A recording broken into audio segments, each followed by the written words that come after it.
Hey everybody, it's Ron from Pick Dawgz, and this is Ron's Rundown. We're going to go over the MLB games scheduled for Thursday, June 23rd, 2022. Now, if you like what you see, make sure to give this video a big thumbs up and subscribe to our channel. And don't forget to put your baseball picks in the comment section below. Now, if you're looking for my best bets, you can find those at the Premium Picks tab at pickdawgz.com. I'm running a $15 MLB best bet, so check it out at Pick Dawgz Premium. Alrighty, here we go. Here are the games for Thursday, June 23rd. First up, we see the Colorado Rockies taking on the Miami Marlins.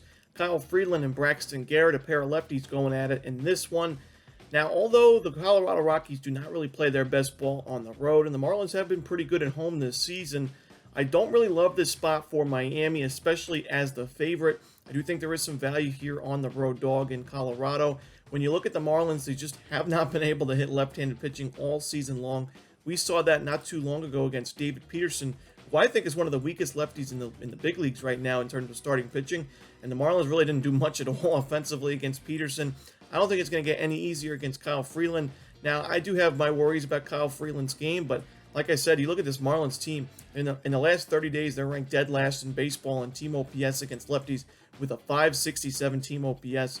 They're dead last by far in isolated power against lefties in the last 30 days as well. They strike out a ton against lefties, 27.1% K rate as a team in the last 30 days against southpaws.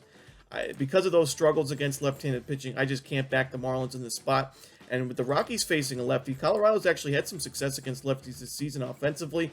Now, most of those successes have come home this season at Coors Field, but they're still in the last 30 days overall in the top 10 in team OPS against left-handed pitching.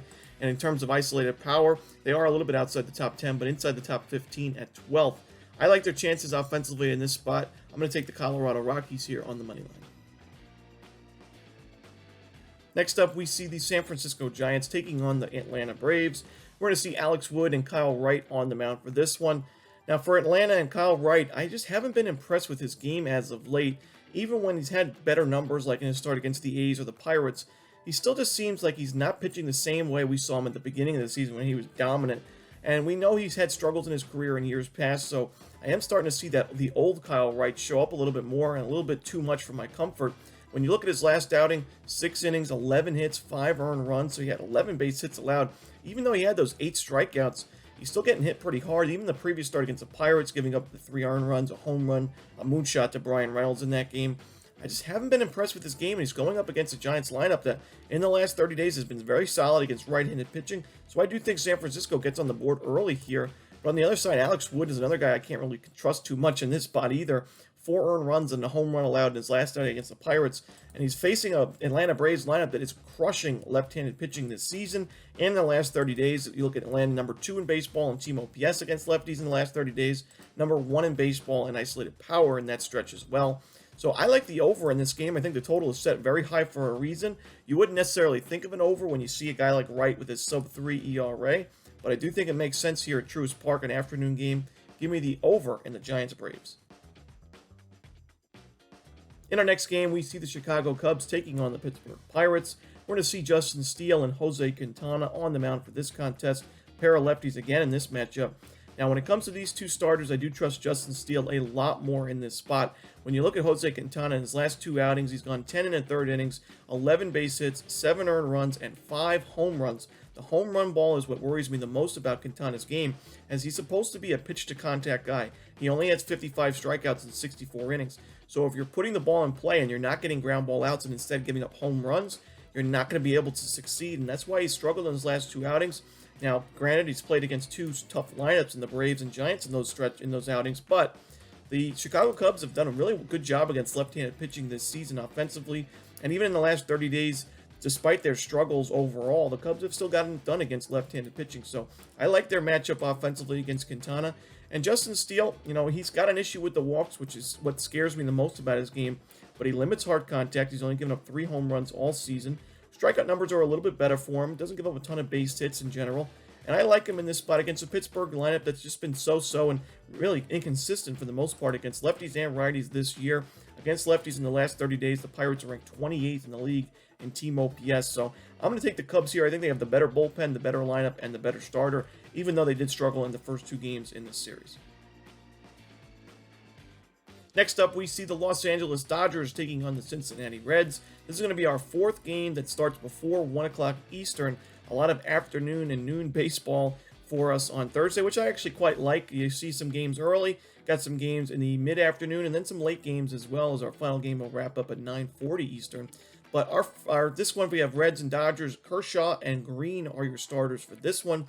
Dodgers are big time favorites on the money line here. I think for good reason as well. Hunter Green is starting to look like the Green we saw struggling before, and that's what worries me most, because he's going up against the Dodgers lineup that will make you pay if you're going to give up home runs. You're going to give up hard contact against right-handed pitching.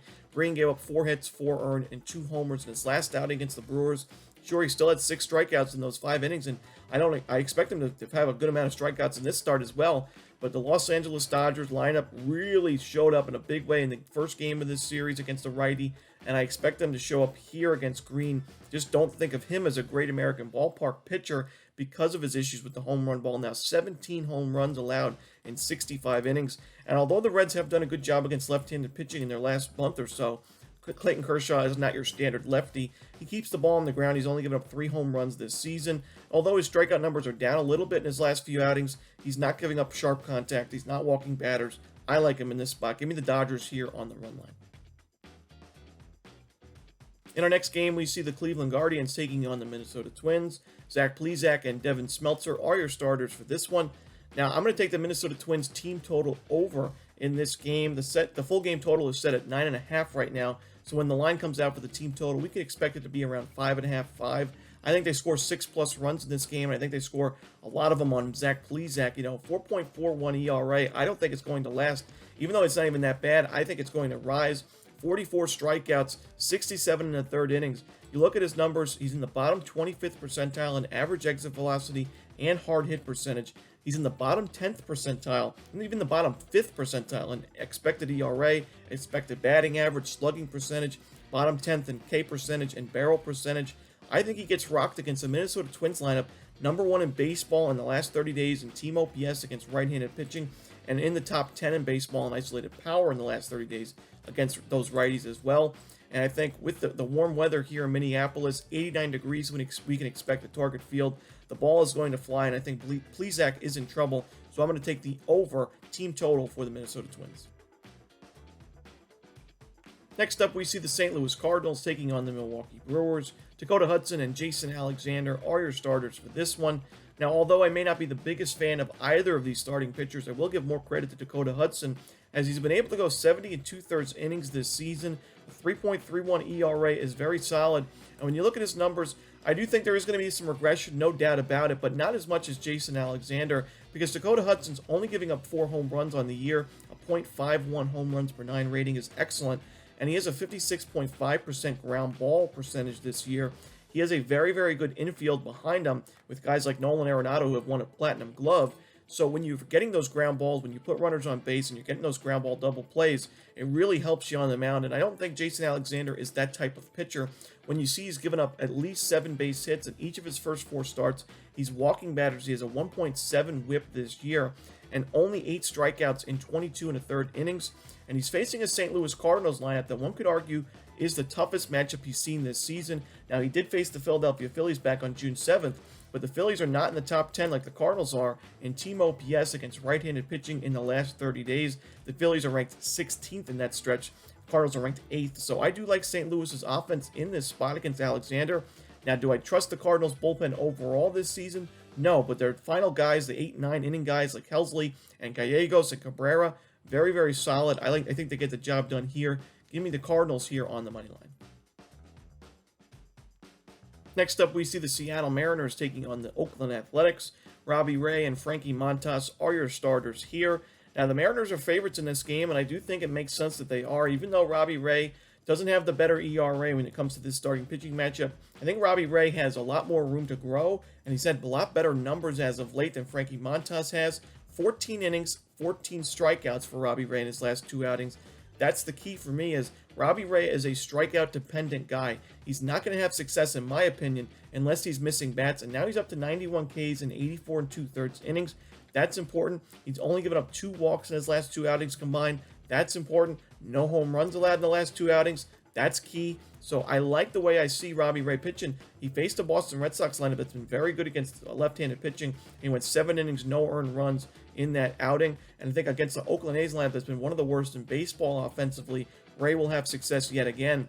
When you look on the other side, Frankie Montas, although he may be a big part of the trade deadline this season, he is not really helping his stock as of late. You look at his last 3 outings against the Royals, the Guardians, and the Red Sox. A little bit of a mix there between some really tough lineups, some simpler lineups in the Royals. Against the Royals, 10 hits, 5 runs total. 3 of those were earned, a home run, 3 walks. Against the Guardians, 6 innings, 8 hits, 5 earned runs, only 2 strikeouts in that stretch. Against the Red Sox, 6 innings, 6 hits, 4 total runs. Only 1 of those was earned, but a home run as well. He's struggling on the mound. The Mariners have done a good job offensively against these A's in recent seasons, especially on the road. The A's have not been very good at home this season. Give me the Seattle Mariners on the money line. Next up, we see the Houston Astros taking on the New York Yankees. Framber Valdez and Jameson Taillon on the mound for this game. Now, this is a big-time rivalry. I would say that the Astros are right up there with the Rays and the Red Sox, although we know the Red Sox are the biggest rivals for the Bombers.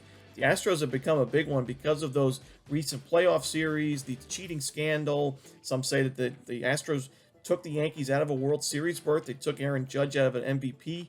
So these two teams do not like each other at all. It's going to be a fun series in the Bronx. Two teams that are leading the division as well. I'm going to give the edge to the underdog here in at least game 1. I like the way the Astros lineup has looked recently. Looked good against the White Sox, looked good against the Mets. And they're facing Jameson Taillon, who I've mentioned, I think is the weakest link in a very, very loaded Yankees rotation. Now, it doesn't say much, as I still think Taillon is a very good starting pitcher, but I don't think he's a great starter, and I do think the Astros are the type of team to make him pay. You know, the Astros have been very good against right-handed pitching overall this season, while the Yankees, they've been very good against righties, but they're not facing a righty here. They're facing a lefty in Framber Valdez, and they just haven't had the same oomph in their lineup against lefties. I've mentioned that they've striken out a lot against lefties as well. Their K percentage is in the top 5 right now in the last 30 days against those left-handed pitchers.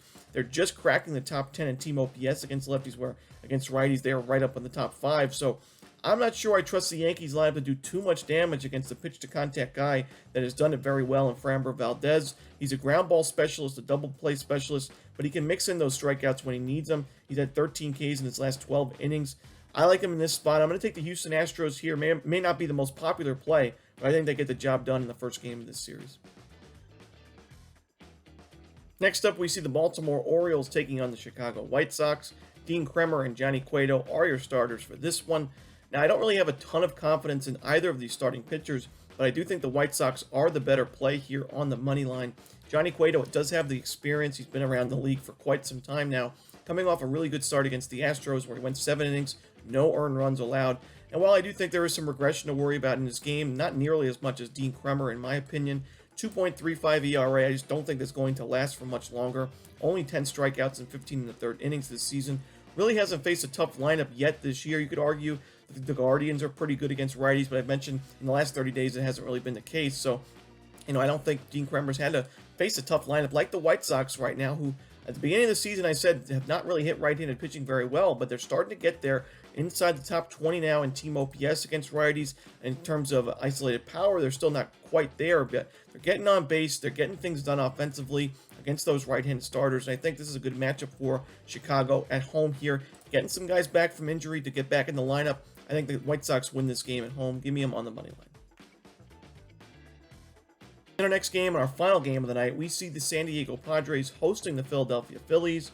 Ranger Suarez and Joe Musgrove are your starters for this one. I'm going to keep this one simple. For me, it's Padres or pass on the money line for this game. We don't have an official lineup for this one, so we could see a pitching change, but if these are the starters, I think Joe Musgrove is the far and away better starter in this matchup. Ranger Suarez walking a ton of guys as of late. You look at his last 2 outings. He's pitched 10 innings, giving up 7 walks. It's just not going to get it done against the San Diego Padres, a team that's very, very meticulous, especially with Manny Machado out of the lineup. The Padres bullpen has been one of the best in baseball, especially their closing guys, 8th and 9th inning guys. And I think they get the win here against Philadelphia, a team that just hasn't looked the same as of late, even though they may be still getting some wins against the Nationals in that doubleheader series. And I just still don't think their offense is looking the same as we saw it a couple of weeks ago. Give me the San Diego Padres here on the money line. And that's it. Those are the games for Thursday, June 23rd.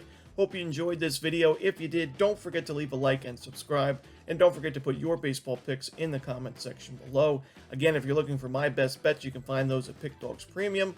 As always, this is Ron Romanelli. Good luck.